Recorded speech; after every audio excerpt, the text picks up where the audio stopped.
Hey, this is John with FixYourDirtBike.com, and this is how to change the brake pads on your 1997 through 2001 Honda CR250. The tools you'll need are Flathead Screwdriver, 6mm Hex Wrench, 6mm Hex Socket, needle nose pliers, a foot-pound torque wrench, and an inch-pound torque wrench.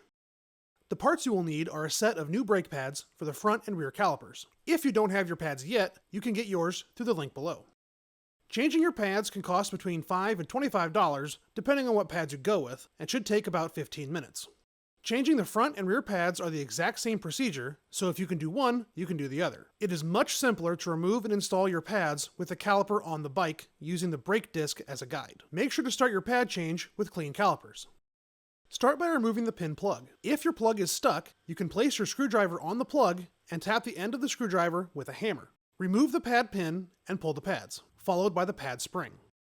The pad service limit for the front and rear brakes is 1mm. These pads are within spec, but if your pads look like this, just change them. If your pads are worn unevenly like this one, you have a dragging caliper pin or pad pin.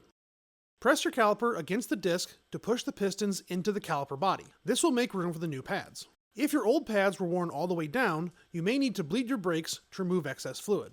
Replace the pad spring. When installing your pads, you will not be able to see the outside pads, so you will have to feel for the pad retainer, and it feels like this looks. Place the outside pad first and hold it in place with the pin. Place the inside pad, then install the pad pin. Torque the pad pin to 13 foot-pounds and the pad pin plug to 27 inch-pounds. Make sure to visit FixYourDirtBike.com for the detailed step-by-step walkthrough, and if you have any questions, please let me know in the comments or on our Facebook page. Thanks for watching, and make sure to like and subscribe.